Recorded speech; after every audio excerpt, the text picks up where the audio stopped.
Bismillahirrahmanirrahim. Assalamu alaikum, dear students. This is Muhammad Irshadul Haq, faculty member, Department of Arabic, Government Degree College, Pulwama. Today, we have to learn and read the third topic of third semester, University of Kashmir. And in the previous two topics, two lessons, we learned inna wa akhawatuha, annular particles. Then in the next lecture we learned kana wa akhawatuha, annular verbs. And today we have to read and study about Adawat al-Istifham. Adat, its plural is Adawat, means tools. Istifham means interrogative.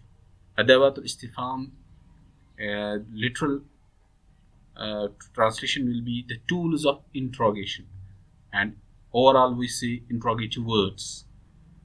So these words we use for creating the meaning of interrogation in a sentence. They are called interrogative articles as well. Some books have written interrogative prepositions, but one of the foremost points which you have to understand, which you have to remember, is that these interrogative words, which we are going to learn inshallah, they are all indeclinable. Indeclinable means they don't change at the last. They have fixed case ending, irrespective of their function in the sentence. Now we shall study 10 commonly used interrogatives, which are as follows. The first category is the category which the grammaticians consider as nouns. So in first category we have mentioned 4 interrogative articles, and first is limadha. Limadha means why. Then we have madha. Madha means what. Then we have ma. It again means what. Man, it's also interrogative noun and it means who. So this is the first category. Then we have second category of interrogative nouns, interrogative articles, but grammaticians consider them nouns. And in this category we have kaifa, means how. Then we have kam, how many or how much. Aina means where. Mata means when. So these all 8 words of interrogation are considered as nouns by grammaticians because they occupy the position of a noun, mubtada. That's why they are considered nouns. Now there are 2 interrogative particles which the grammaticians don't consider as nouns, because we have a separate sentence after these interrogative particles. And one is hal, it means do, it's used for question, and the answer will be yes or no. Then we have hamzatul istifham, interrogative hamza, means, and it also means who, do you go, adhabta, did you go, adhabta. So this is hamzatul istifham, interrogative hamza, and the reply again will be yes or no. Now the following table summarizes the first category of interrogative nouns with an example for each of them. Please ponder over very deeply. First we have man. We have already told you that man means who. When I say man hadha means who is this, and the reply will be automatically, suppose hadha Muhammadun, this is Muhammad. So man is mubtada, hadha is khabar. But you see man, mubtada is marfu, you see man is static, fixed case endings at the last. You see mabni ala sukun, you will always find sukun at its last. Then we have second interrogative particle ma. Ma means what? ما هذه? What is this? هذه قطة. This is a cat. قطة means a cat. Its plural is قطط. Then third interrogative word is ماذا, means what. ماذا تفعل? What are you doing? The reply will be أنا أدرس. I am studying. Then fourth preposition is لماذا. Why? Suppose لماذا سافرت إلى مصر? Why did you travel to Egypt? The reply will be لأدرس العربية. To study Arabic. We can use in our day-to-day vocabulary as well. لماذا ذهبت إلى سرينگر? Why did you went to Srinagar? ذهبت لأزور صديقي. I went to visit my friend. So this was the first category of interrogative particles. Man, ma, ماذا, لماذا. But one of the important points which you have to memorize, which you have to remember, is that all these particles you found at the last static.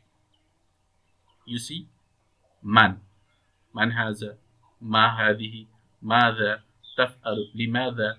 So all these interrogative tools or interrogative words or nouns, because this is the first category and these are nouns, they have fixed ending. Man is, we find sukun at the last, we say it's mabni ala sukun, static on sukun. Its sukun do not change. Ma is mabni ala sukun. This alif is saqin, so it's mabni ala sukun. Dha is mabni ala sukun. Limadha is mabni ala sukun. They have all fixed ending, so they are all mabni.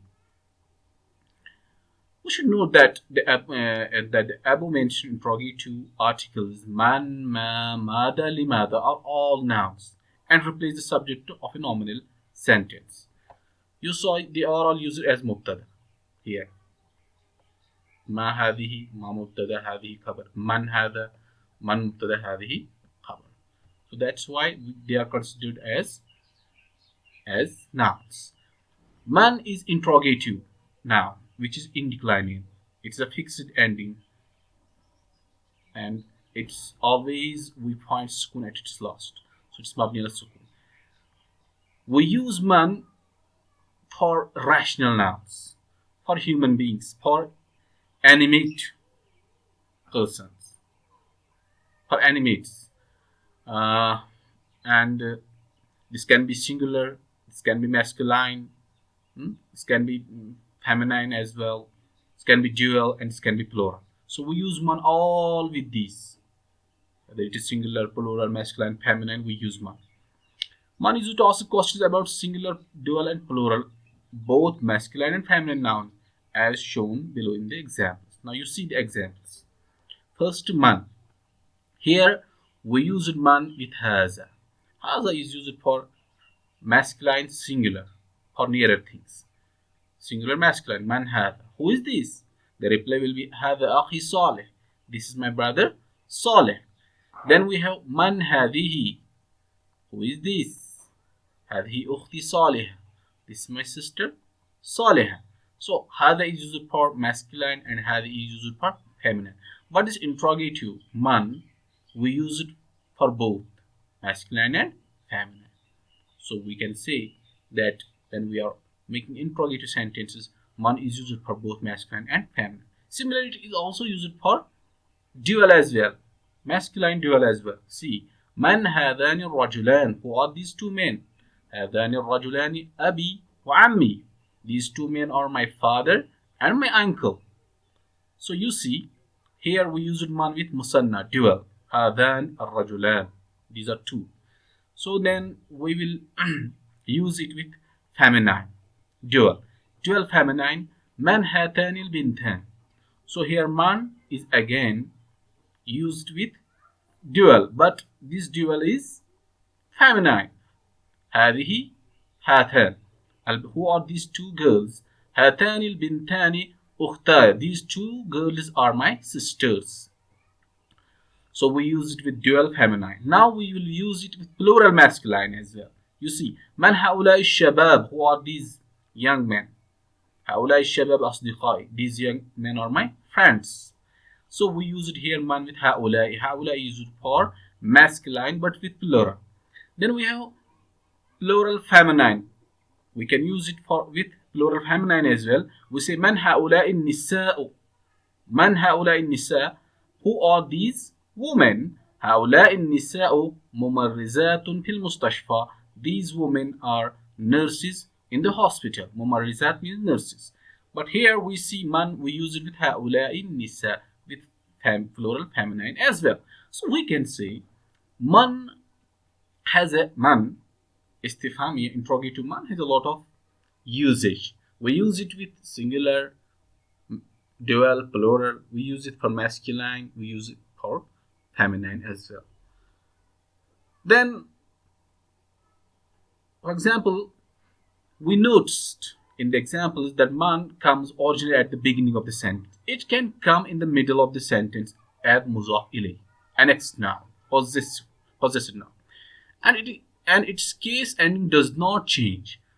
We look at the following examples where man comes in the middle of the sentence. See, we used man in the previous examples in the beginning of the sentence. Now here we are using it in between the sentence. So man is between the sentence as well. But its fixed ending does not change. There will be no inflection on this now. Kitabu man haza. Kitabu man haza means whose book is this? Kitabu man haza. Now see kitabu man. Now here it is mudaf ilayh. Kitab is mudaf, man is mudaf ilayh. But it has fixed and it will not change at the last. Then we have هذا كتابه Khalid. This is Khalid's book. It will be the reply of this question. زوجة من هذه? Whose wife is this? هذه زوجة صالح. This is Salih's wife. Now see, we use it man in between the sentence and with feminine as well. زوج من هذا. Third example, زوج من هذا. Whose husband is this? هذا زوج صالحة. صالحة. This is Salih's husband. So we saw in all these three examples that man is used in between the interrogative sentences as well, whether it is masculine or feminine. Okay. This, to sum up, man is an indeclinative interrogative noun. Indeclinative, I have told you that it has a sukun at the last and the sukun will not change. Whatever amil, inflective preposition, whatever you use on it, it will not change.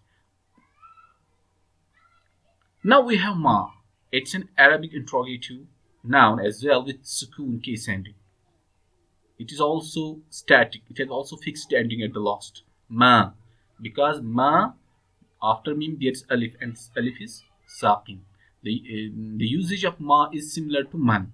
But the only difference is that it is used to ask about inanimate, irrational, singular, dual or plural things. Read the following. So man and ma both are interrogative.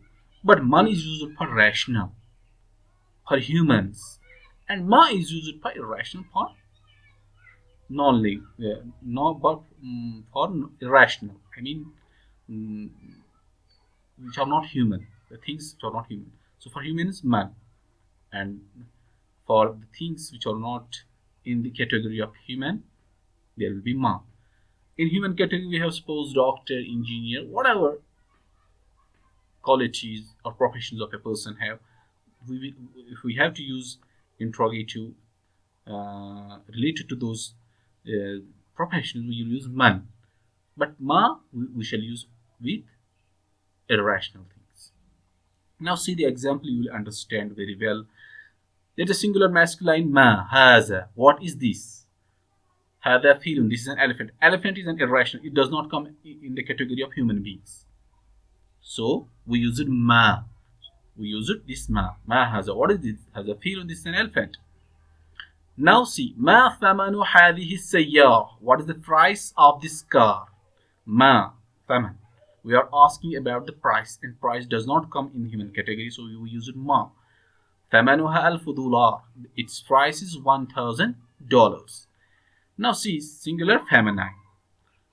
هذا is used for masculine. Now هذه is used for feminine. See. ما هذه, what is this? هذه طائرة. This is an aeroplane. Now see هذه, we used هذه here. ما with هذه. هذه is a feminine demonstrative pronoun. Now see dual. ما هذان الكتابان? What are these two books? هذان كتاب العلوم. These two books are science books. These are two science books. So we used ما with dual, masculine. ما هاتان الطائرتان? What are these two planes? هاتان الطائرتا الكويت. These are two planes of Kuwait. These are two Kuwaiti planes. Now see هاتان. ما we use it for feminine dual. ما هذه الأبواب? What are these doors? هذه أبواب شقتي الجديدة. These are the doors of my new flat. Now you see ما we use it with هذه with plural irrational noun. Bab, it's plural أبواب. It's irrational. It does not come in human category, so we use it ما. ما هذه الأشياء? What are these things? هذه أدوات الرسم.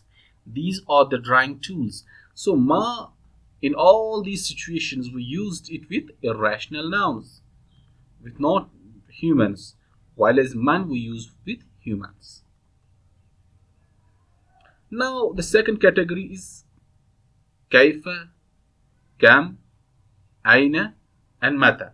كيف means how, كم means how much, أين means where, متى means when. Remember that interrogative questioning words are indeclining. They don't change at their fixed ending. We have told you this earlier. Most of these words are nouns. Most of these words are nouns. So they originally occupy the position of the subject in a nominal sentence. When we use these words in a sentence, they occupy the position of subject. They remain subject and then they have khabar. Now we have the example of the second category of interrogative nouns. First is mata. Mata means when. Mata tastayqiz. When do you wake up? When do you wake up? أستيقظ الساعة السابعة. I wake up at 7 o'clock. I wake up at 7 o'clock. So mata, its meaning is when, and its interrogative noun mata tastayqiz. The second noun of second category of interrogative noun is aina. Aina means where. It represents the place. Mata represents time. Aina represents place. Aina tusalli. Where do you pray? Usalli fil masjid. I pray in the masjid, in mosque. Then third noun is kaifa. Kaifa represents the quality. How? كيف الجو اليوم? How is the weather today? الجو بارد اليوم.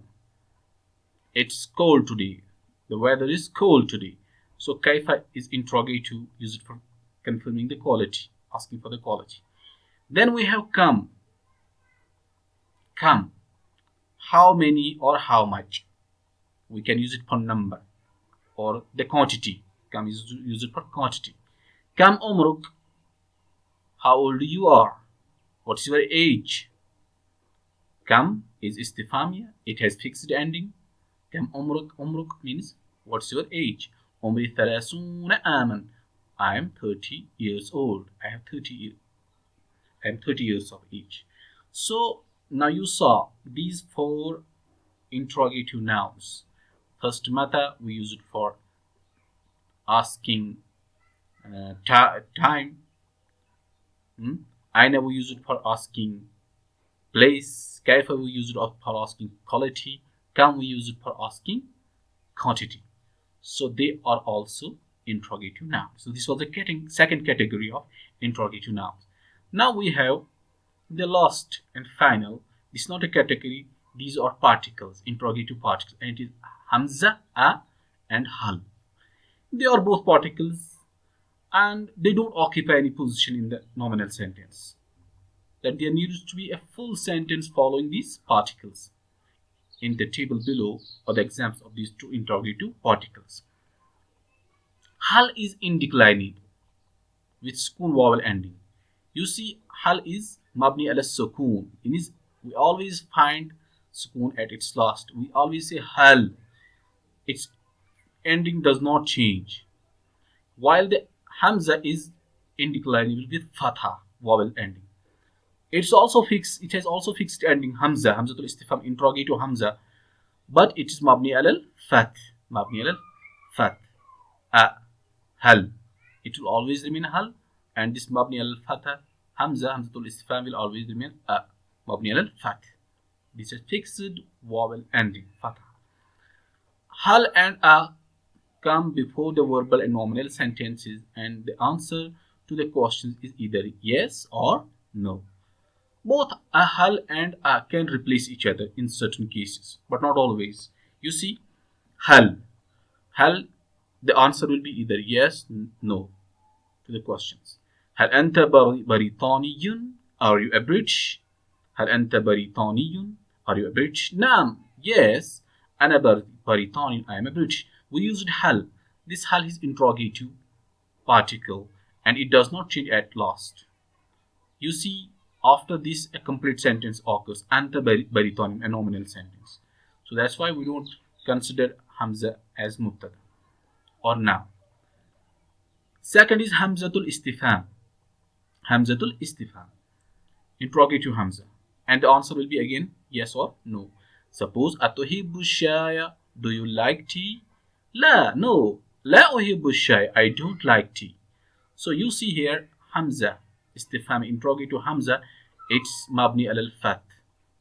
It has fixed ending, and that's fatha at its last. Now we have finished the basic rules and the usage of these interrogative nouns and particles.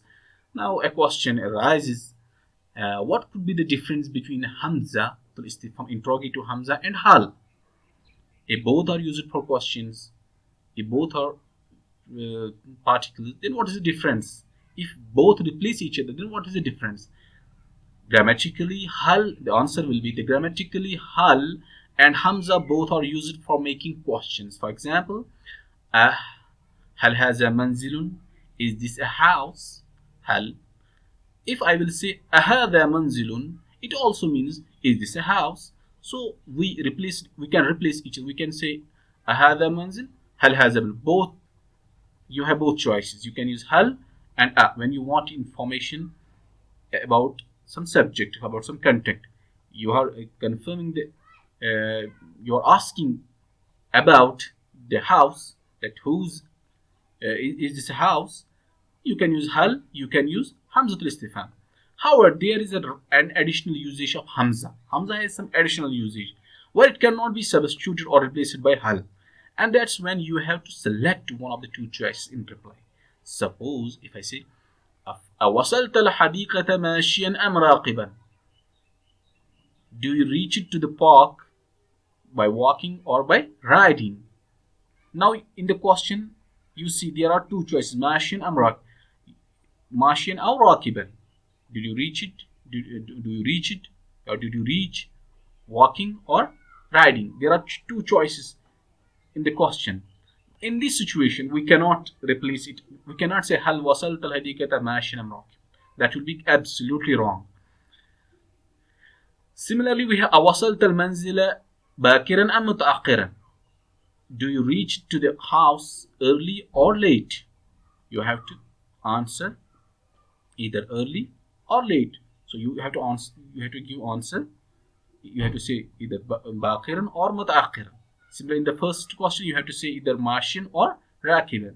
So there are two choices, and the person who questions, actually he has already some information. Now he wants confirmation. And for confirmation, that's why he used two choices in the question. And for confirmation, we always use hamzatul istifham. So in this situation where we have two choices in the question, where the asker, the person who questions, he already has some information. Now he wants confirmation. So for confirmation, he will always use hamzatul istifham. We cannot say hal wasalta al-hadikata mashiyan am rakiban or hal wasalta al-manzila bakiran am mutaakhiran. but in this situation we have to always use a. So the main books, if you want to go through some other books, there are the list of the books. There are so many books, but I have just selected only 3 books if you want to go through, because these are available in the market. And the first is A Practical Approach to Arabic Language, Wali Akhtar. Then we have Arabic for Beginners and New Arabic Grammar by John A. Haywood. In addition to these references, you can go through internet, you can Google, new information may come. You can find many websites where all these things are discussed. So in this way, we have finished the third unit of third semester, University of Kashmir. So we will be back in the subsequent units. Assalamu alaikum. Thank you.